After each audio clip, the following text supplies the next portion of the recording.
panelists coming up have an extraordinary approach to exploring Mythic Challenges. Mythic Challenges is an educational curriculum designed to bring together the Millennium Project's 15 global challenges with mythology and storytelling. So joining us on the stage, we have moderator Brian Dyer, along with the panel, Gurr, Raheel Shah, James Gleason, and Evelyn Seubert. They are from Cleveland High School, and they're going to share with us how they are combining educational skills and storytelling. Is this on? Great. How are you all doing? It's kind of hot out there, right? Does anybody need to stand up? You've been sitting for an hour. You need to get some blood in your backside? Go ahead, stand up.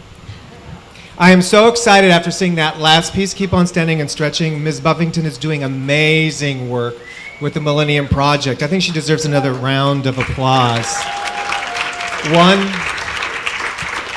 One of the 15 global challenges is World Health. And last year, Jerome Glenn and Kate McCallum, the two entities of the Millennium Project and the Center for Creative Consciousness, got a think tank together here in the Dome to figure out how to get the word out about the Millennium Project. Ms. Buffington is doing that. You see how she's doing that.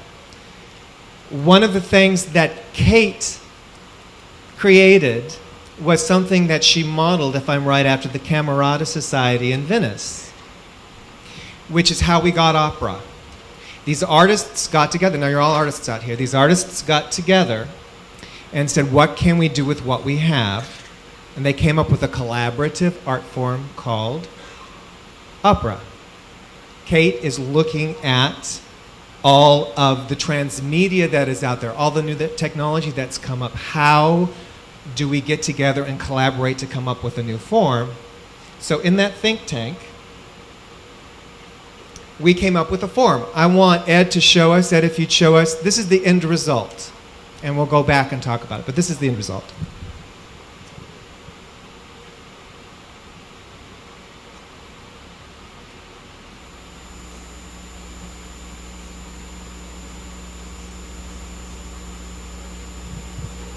Are we good at it, or should we come back?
Clean water is #2 on the Millennium Project's global challenges.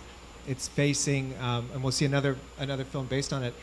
This is Evelyn Seubert from Grover Cleveland High School, James Gleason from Grover Cleveland High School, and Raheel Shah from Grover Cleveland High School. And they're the ones responsible for that film. So anyway, last year in the think tank, and I'll get off myself in a moment, but just to set it up, last year in the think tank, we were challenged by saying how the group of about 40 people, how we could get the word out about the Millennium Project. And not having much to go on myself, I stood up and volunteered 2 of my friends.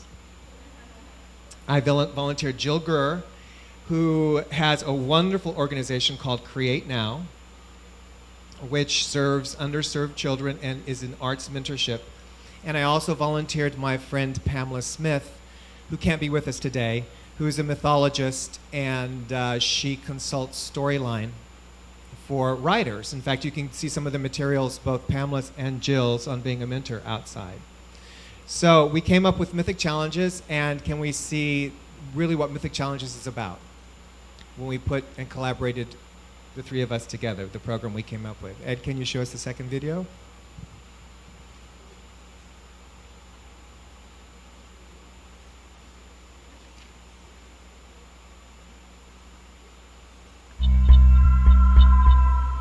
Welcome to Mythic Challenges, a guide to creating stories that can change the world.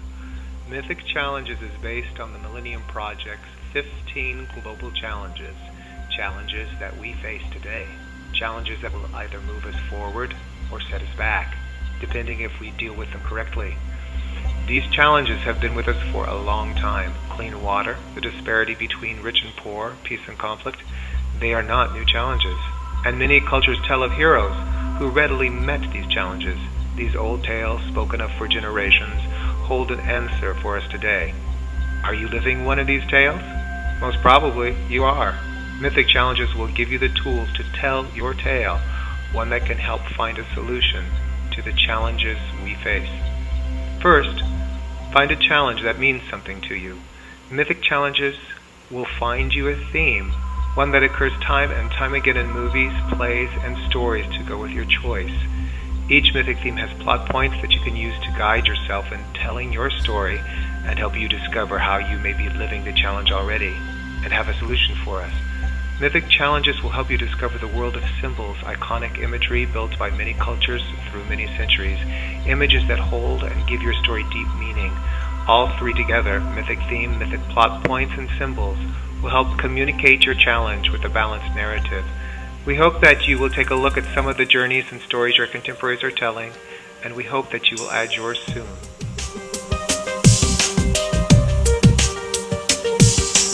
Hey, how's it going, man? Hey, man, how you doing, man? Be cool. I got something for you. All right. That's all the good blessings. Thank you. So that in a nutshell is the program. It's easier to show than it is to explain. And Raheel at the end is the producer of the last, it's a 12-minute film, and it's, so we'll see a little bit more of that at the end. So Kate wanted us to do a case study, and I'd just like to open up first to Jill as to what she thought when I leaned forward and said, can we do this? Because you've had, what, 20 years of creating curriculum for your mentorship programs? Yes, just to give everyone an overview of what Create Now is, I was a screenwriter, and I am a screenwriter and a script supervisor for about 20 years. And I had a couple of scripts produced. I traveled all over the world on award-winning films with major actors. And I felt compelled to give back and discovered that LA is not only the wealthiest, most glamorous city in the world, we have the highest poverty rate in the nation. We have the highest number of homeless children and people. There are 10,000 homeless kids without a place to sleep every night in LA. We have the highest number of incarcerated youth in the world. 20,000 kids are locked up every year. We have 45,000 gang members. It goes on and on. So, long story short, Create Now matches volunteer artists, writers, musicians, whoever in your own neighborhood with the most troubled kids. We've identified youth living in shelters and detention camps, substance abuse rehab centers, and we give local artists training and materials to teach all the different arts, and we bring about 3,000 kids a year to concerts and plays. What I discovered is that mentoring is what really is the magic. Whether you're taking them on a hike or you're just doing academic tutoring, it's the relationship that you build. And so a shameless plug is I have a book on mentoring youth, but if everybody mentored one kid, just think of what a great world we would have. So I'm going to give it back to Brian. I want to ask you one more question, just though, is that how did the Millennium Project and the mythology, what kind of, since we're working a collaborative and we're asking people to get together and create new art forms and transmedia, et cetera, what kind of things can you look out for when you ask your friends to help you do a curriculum? Well, what we realized is that over 50% of our inner city youth throughout the country are dropping out. So we've got 50% of our youth population that are dropping out of school, mostly around the 9th grade. Because what happens is when they're younger, in middle school and elementary school, they're not tested as much and they get to skate by. but they started having to do standardized testing, and I'm sure that Evelyn and James can speak to this more. But I realized there was this gap, and what happened is Brian is being very humble here, but during this think tank, he just leaned forward and asked me if through Create Now and with Pamela we could come up with a program. So we all said yes, and it was really his idea, and because of the seed he planted that we're here today. So what happened, and let's give him a hand for that too. And so what happened was afterwards, the three of us got together and we realized that most kids these days are not aware of what's going on outside of their own little community. Even kids in Reseda, for instance, that may not know what's going on in South Central or in East LA. And so by focusing on a global challenge that we're all dealing with, it made them aware of what their impact could be on the world. And also by connecting Pamela's genius, and I'm really sorry she couldn't be here today, but she is amazing. She's a consultant for the military, for film studios, for filmmakers. She's off to Denmark and Marseille next month for film festivals. She's a consultant on using mythology for media and for whatever the media is. And so we used her genius to take one global challenge. They could pick one of 15 global challenges, and then Pamela connected one of 2 mythic themes to it. Depending on which mythic theme they chose, then there were 6 of 12 plot points that they had to pick. So all of you writers out there can understand the structure. So we gave them the structure, and I'll set it up for Evelyn and James so they could take over. But basically, we offered them the 15, and they said, let's focus on just a couple of them, and then we'll take it from there. So I'm going to pass it back to Brian. Yeah, before we get there, I just wanted to point out, when we're talking about mythological themes, in Sandra's presentation, she showed an addiction cycle. And that actually, if you noticed in the mythological themes, one of them was the wake-up call, the other one was stealing from heaven. So 3 of those plot points that you saw go down the line were actually in that wake-up call scenario. One is an attempt at change and a failure at change, and then a confrontation, getting woken up, and then a second attempt at change. And there's more plot points that come out through that actually hits. Because mythology, over the years, these are not new problems we have. They've been here for centuries. And different cultures have come up with different stories to tell how to deal with these, or what happens with the group, what happens with the individual. So one of the things we did when we were creating this was make sure, as a trio, because when you get together with other people, everybody's got a different agenda. You find that out. So you've got to get rid of assumptions. So we got together, and by November we were all on board with the same. We got together and had a meeting and said, we don't know who we're going to meet at a Christmas party. And the first person I met at a Christmas party, after I heard her Christmas caroling, was Miss Seubert, who just happened to be... He asked what he'd do, and I said, I teach video production at Cleveland High School. And he got all excited, and he said, oh my gosh, we're looking for you, and blah, blah, blah. And so we turned, so then we went, hello, can you hear me? So then he talked about the Millennium Challenges. Well, what he didn't know is that in 2006, we had established the International Youth Media Summit, and we had asked our students to come up with the 7 issues that they felt most impacted their future.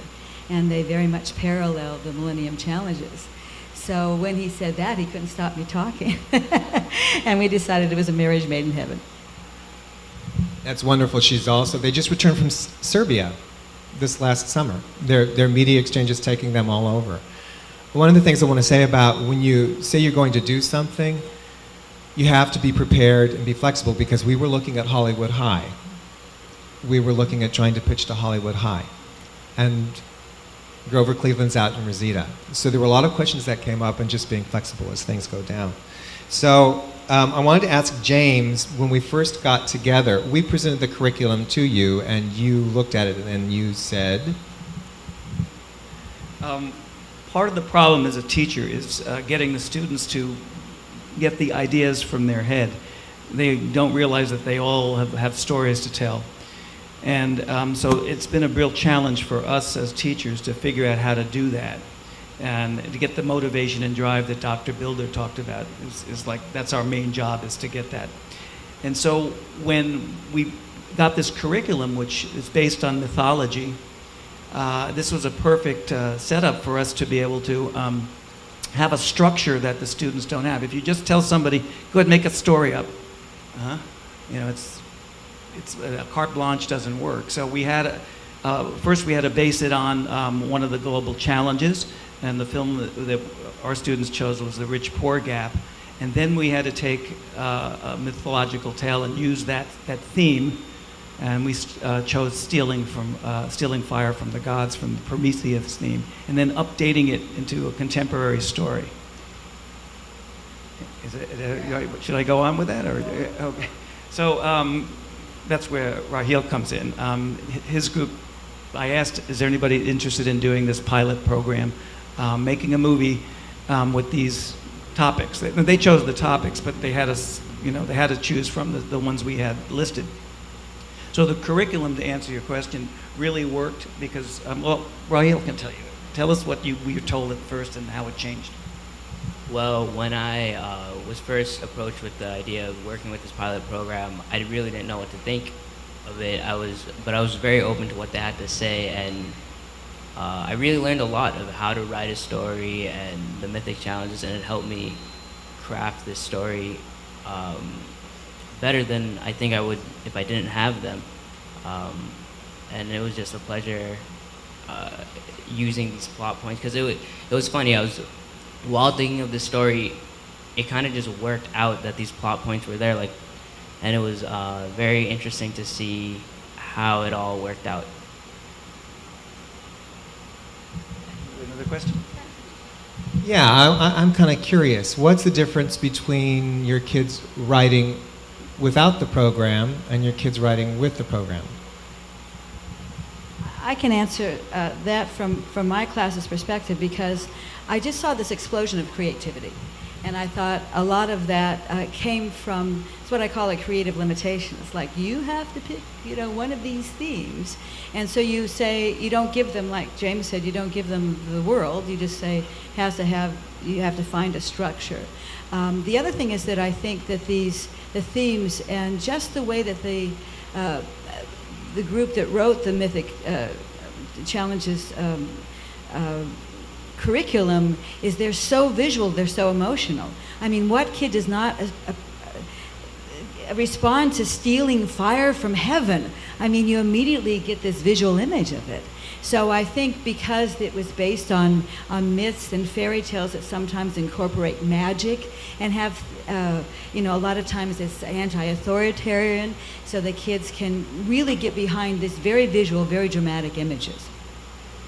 So Give and Take, which is, you'll see a little bit clip at the end, was the story they came up with, but it wasn't certainly the first draft. They went through a lot of changes because we kept having to go back to, in the Prometheus myth, that after he takes it, he angers the gods, and then when they try to give it to humans, they don't want it. And so we had to incorporate both of those things into the script, and so it went through a lot of changes. And you want to talk about that, because I wasn't in on a lot of that.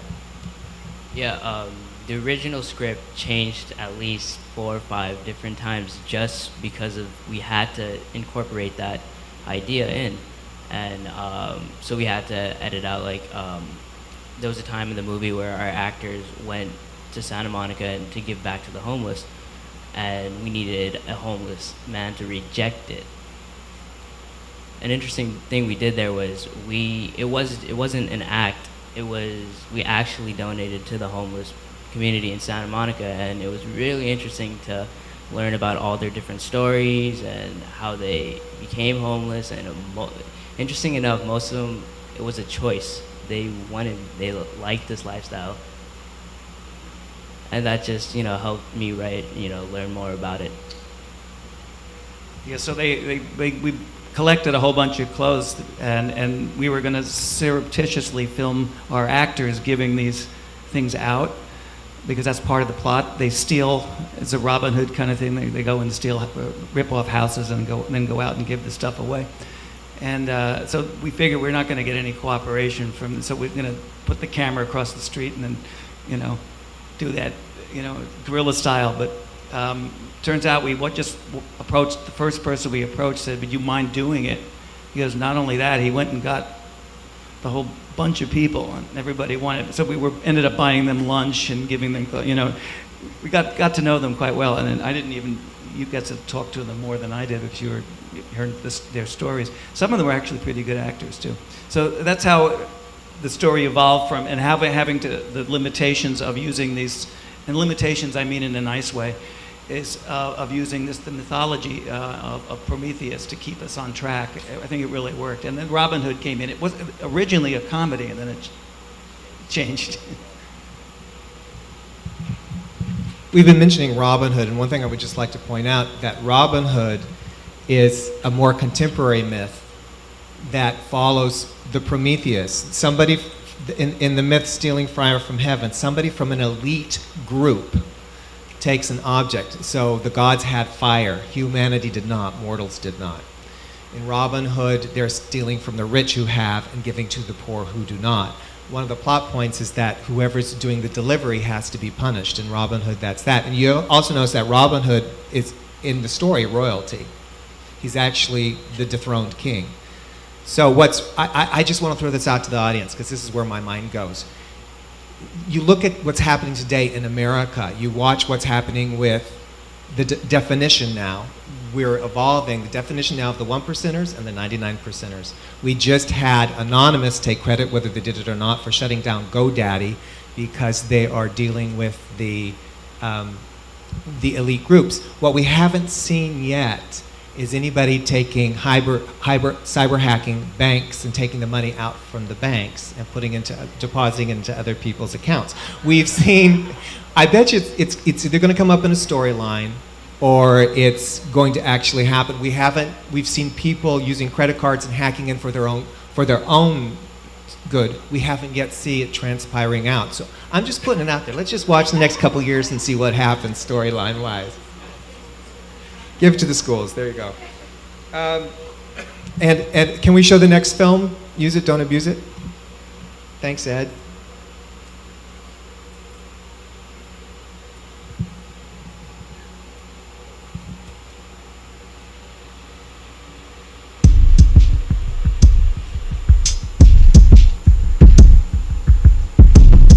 So let me get this straight. You can steal from innocent people with a lot of money, right? It's give and take. But not So a rich just watch person this. that hurts people Shut for up. a living.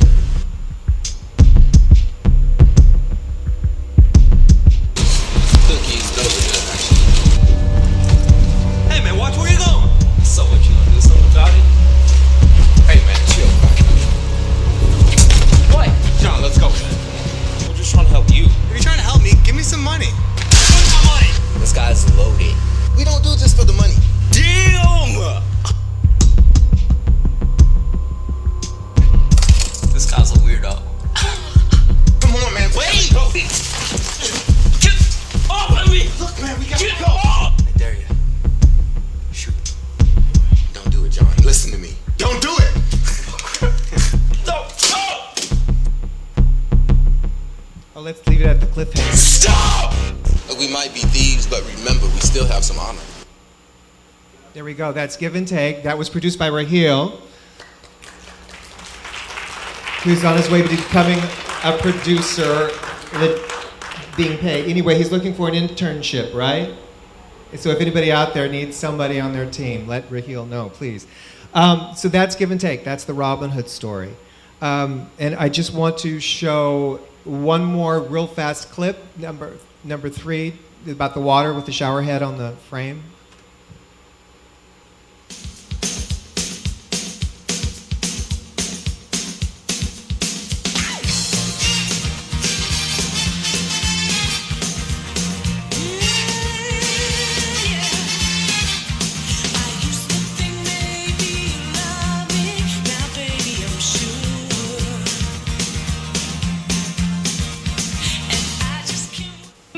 Water. It's something we never have to think about.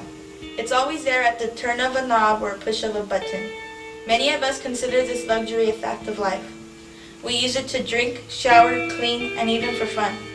We never stop to think about the rest of the world. Every 20 seconds, a child dies from water-related illness.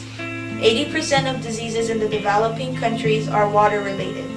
This leaves 9 million people without access to clean drinking water.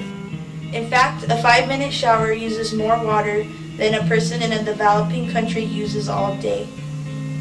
It's easy to say that their problems don't affect us, but help is needed for these people in these developing countries. Conserving water is everyone's job and responsibility. If more is not done, the problem will soon be much closer to home. Afghanistan is a country with many problems. One of their most pressing is their water crisis.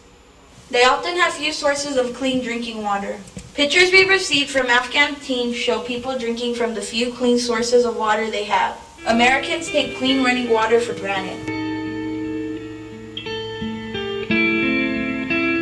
While the credits are rolling, I'd like to hand this to Evelyn in just 2 minutes. Tell us how Afghan got in the film.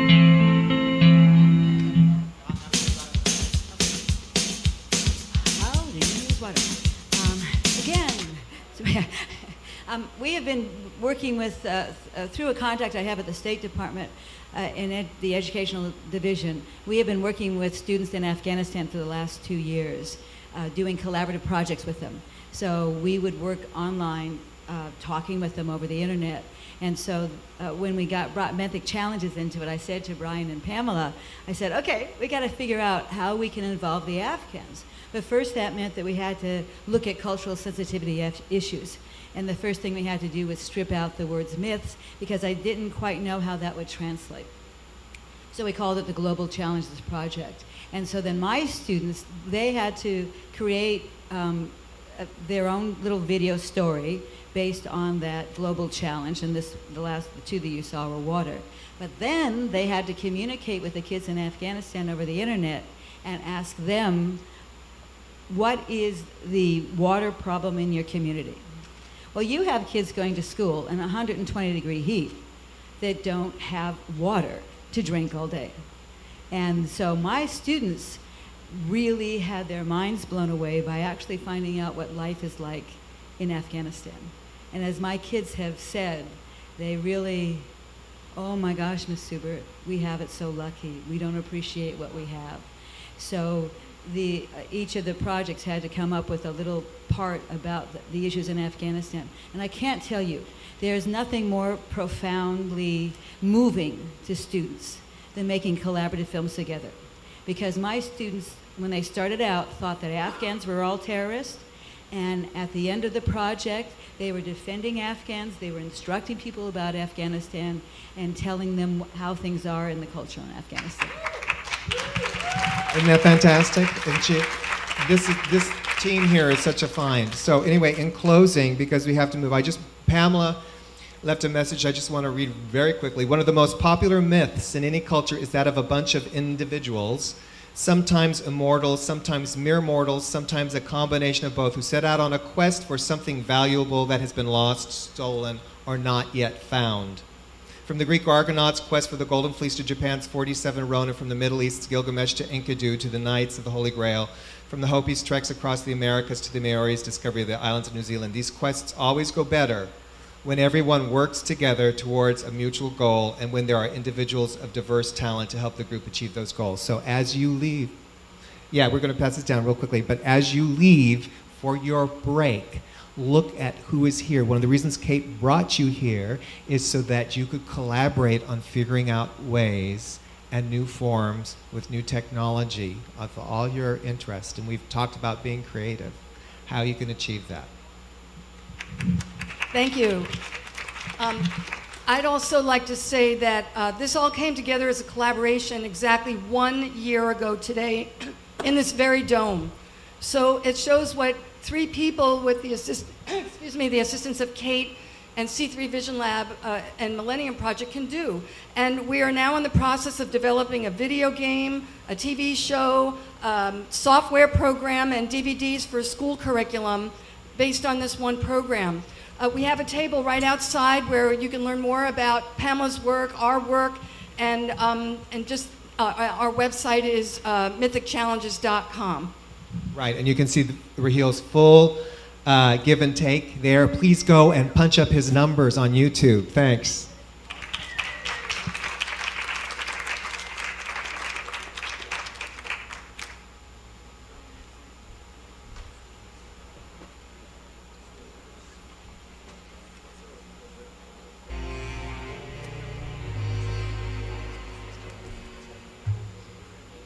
get all parents